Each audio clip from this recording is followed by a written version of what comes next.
You're officially a king cobra hatchling, all 15 inches of venomous noodle. Your mom takes a quick look at her wiggly offspring and decides it's time to clock out of motherhood. She slides off into the jungle, leaving you and your siblings to fend for yourselves. It's like being handed a survival manual with all the pages missing. You slither away from the nest because, oh, did I forget to mention? Your siblings are just as venomous as you, and they wouldn't hesitate to make you their first meal. What a wonderful family.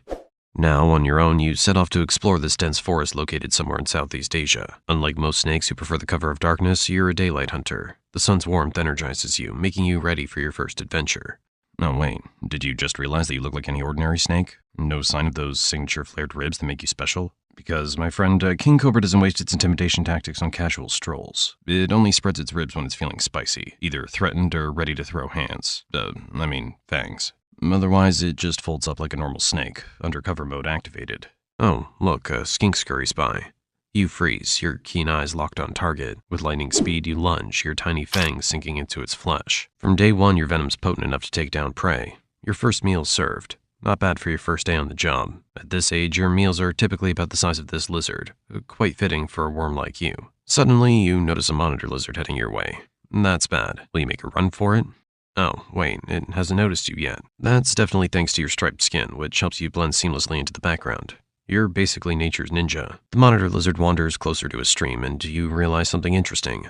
Water isn't just an obstacle for you, it's also an escape route. You silently slip into the water, swimming away with surprising grace. Unlike your serpentine cousins, you're quite the swimmer, capable of crossing several kilometers of open water when needed. Who knew a snake could do the backstroke? So you spend your early days running from adult king cobras, hiding from birds that love spaghetti for dinner, and trying to avoid monitor lizards. A few weeks into your life, something odd happens. Your eye scales turn cloudy blue. Your skin feels itchy and tight. You're growing too fast for your own outfit. You find a rough tree branch and start rubbing against it like it owes you money. Your old skin catches on the bark and voila, you begin to crawl out of yourself. It's like taking off skinny jeans after Thanksgiving dinner. A few hours later, you emerge, leaving behind a perfect translucent replica of your former self.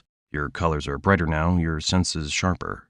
Growth spurt accomplished, and you'll be doing this every few weeks while you're young. It's the cobra's way of taking a shower. You're not just any snake, you're royalty with a 45 million year family legacy. But your ancestors weren't born with crowns. Let's rewind the clock to see how Fragile Noodle became the king of all serpents. Your great times a million grandparents were just standard issue elepids trying to make their way in prehistoric Asia. Back then, being venomous was their only party trick. No fancy hood, no impressive length, just tiny fangs and dreams. The problem was, everyone else had venom too. It was similar to showing up to a knife fight and discovering everyone else brought the same knife. Your ancestors needed something extra. Something with flair. Some bright bulb in your family tree discovered that spreading their ribs made them look bigger. Not much, just a tiny bulge, but it was enough to make predators think twice.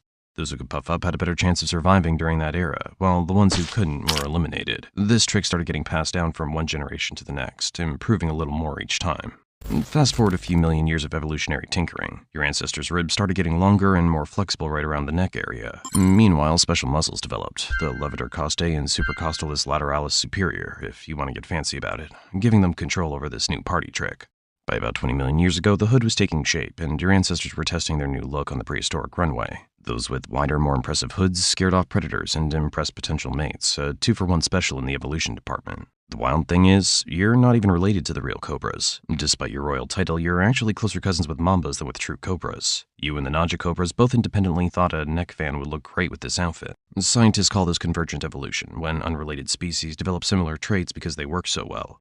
Great minds think alike. But they didn't stop there. While other snakes were perfecting their ambush skills, your family line refused the lazy approach. They became active hunters, developing better eyesight, a more sophisticated sense of smell, and venom specially designed for taking down other snakes. As your ancestors perfected their hood displays, their venom was evolving alongside it. A coordinated makeover millions of years in the making. Their venom evolved to include special pain-inducing toxins, because what good is looking terrifying if you can't back it up with a bite that feels like lava inside someone's veins? This deadly combo meant predators learned one lesson fast. Mess with the hood, it won't end good. So your ancestors got bigger too.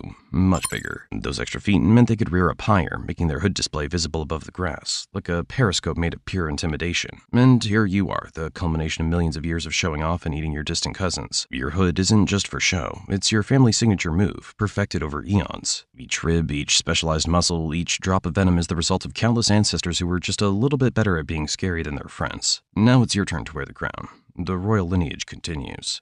By your first birthday, you've grown over 6 feet long. You're officially a young king cobra now. About 90% of your meals are snakes. You've realized they're tastier than anything else you've tried in this jungle, especially the ones bigger than you. You're not just any predator, you're a detective in scales. While other snakes lazily wait to ambush their prey, you actively track and pursue yours. Those specialized chemoreceptors in your tongue, they're basically your magnifying glass, helping you follow chemical trails left by your prey. Elementary, my dear cobra. You start moving away from your childhood spawn and begin exploring wider areas. You've figured out how to lift the front third of your body to peek over tall grass, sometimes just to get a better view of the surroundings, hoping for a crunchy snake to show up. Then you sense something strange, like someone's watching you. You spot it, a young king cobra looking hungry and wondering if you taste like KFC. In fact, this snake's been following your tracks since yesterday. Thanks to cobra's advanced sense of smell and chemical detection abilities, it's managed to track the scent particles you left behind while wandering around its area yesterday. Game recognizes game. You're both expert trackers after all. To be clear, this isn't an ordinary fight. This one will decide if you're having a gourmet dinner tonight or becoming the dinner. Good luck, anyway. You circle each other. You spread your hood. Those specialized ribs connected to your neck muscles unfurling like deadly fans. Each rib can extend outward independently, creating that iconic cobra silhouette that strikes fear into the hearts of prey and rivals alike. Oh, it copies you perfectly. The tension here is heavier than the jungle humidity. Then it strikes. You dodge and counter, landing a bite on its tail. Within moments, you inject a massive dose of venom, and then step back. It's running away. You wait. You wait a little longer. Oh, nice. The venom started to work, causing paralysis and shutting down its nervous system. While you're waiting for it to collapse, let me explain something.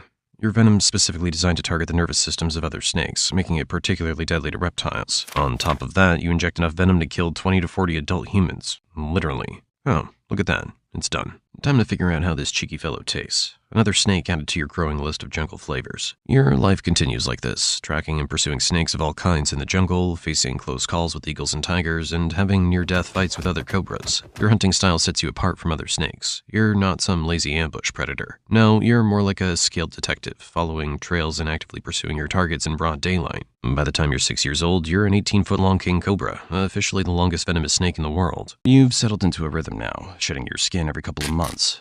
Each time's a renewal, a chance to repair damage, replace worn-out scales, and ditch any clinging parasites that thought they'd found a permanent home. The process always leaves you vulnerable for a day or two, your vision clouded as your eye caps loosen. You find a secure spot, tucked away from predators, and wait it out. Emerging with fresh, vibrant scales is like getting a new suit tailored just for you, albeit one you've grown yourself. The shed skins you leave behind might fool a predator momentarily, but they're nothing more than the ghostly echoes of your former self. You can now lift the front third of your body high enough to go face-to-face with a grown human. Your hood, with its perfectly engineered expanding ribs, can spread wider than ever, a magnificent display that commands respect from anything that crosses your path. Those 6 years were all about wandering from one area to another, swimming across rivers, and patrolling both land and water.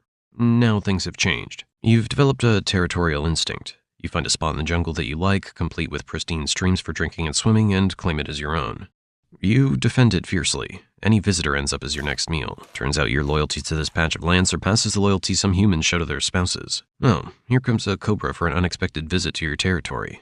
Time to put those specialized ribs to work. Spread that hood. Show 'em who's boss. You've now devoted your life to guarding this area and defending it from anything that dares to show up. Any visitor learns the hard way, they end up as your main course. Your days are a mix of active hunting. None of that lazy ambush nonsense. Patrolling your territory, taking refreshing swims across your water features, and tracking down anything foolish enough to cross into your domain. Until you feel something different. The mating instinct's been activated, and you must find a female. This involves picking up a female's scent trail and tracking her down. Turns out those years of detective work hunting prey were perfect practice for dating. Oh. You find her, a stunning 13-foot queen lounging in the underbrush. You approach carefully. This is no time for swagger.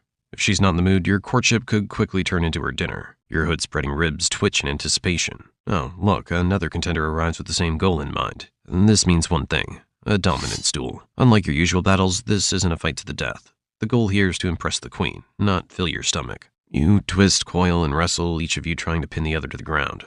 Your specialized ribs expand and contract as you display your hood, making you look as impressive as possible. The queen watches closely, her choice riding on the outcome. If you're pinned, you'll have to retreat and try your luck elsewhere. But if you succeed, well, you'll get your reward today. The courtship begins. It's a slow, spiraling dance of coiled bodies, a mesmerizing display that ends with, well, let's keep it PG. When it's over, you make a quick exit before the queen decides to switch her priorities and make you her post-courtship snack. You leave her territory and start looking for another mate, perhaps across the river. Nothing like a refreshing swim to clear your head after a romantic encounter. Okay, let's assume you're a female instead of a male. During the January to April mating season, your body enters a state of biological readiness. You release pheromones through your skin, leaving chemical signals to attract nearby males. Soon, multiple suitors gather, each willing to risk it all for the chance to win you over. You sit back and watch them wrestle, each male trying to prove his dominance and earn your favor. Their hoods spread wide, specialized ribs creating impressive displays of strength and size. In the end, you choose the strongest and most skilled fighter. And the courtship begins. Once it's over, the male leaves, and you turn your attention to finding the perfect spot to lay your eggs. You spend days actively searching your territory, swimming across streams, and investigating every potential nesting site. Finally, a cozy patch of jungle floor with just the right humidity catches your eye. You gather leaves and debris, meticulously constructing a nest. Just so you know, king cobras are the only snakes that build nests. Before laying eggs, you undergo a special shed, your pre-nesting shed. Unlike regular maintenance sheds, this one marks a biological milestone. Your body's been redirecting energy from growth to reproduction, and this fresh set of scales prepares you for the next phase, motherhood. The timing's crucial. Your new skin will need to endure weeks of nest guarding without replacement. Once the nest is ready, you lay 30 to 50 eggs and begin an intense, no-nonsense 70-day guarding period. No snacks, no breaks, just you keeping watch over your future offspring like a venomous sentinel. When the eggs finally hatch, your job's done. You leave the hatchlings to face the world on their own, their fates now in their own tiny slithery hands. As April ends, so does the mating season. You return to your regular life, actively hunting rather than ambushing, patrolling both land and water and defending your territory. Years have passed, and look at you now, 18 feet of pure muscle. You're literally wearing the title, the longest venomous snake in the world. By the way, happy 20th birthday. No cake, just existential dread. Your skin doesn't renew itself like it used to.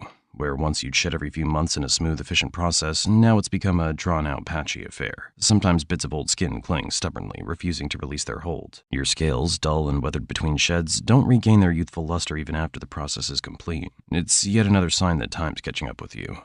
Oh, what's that sound?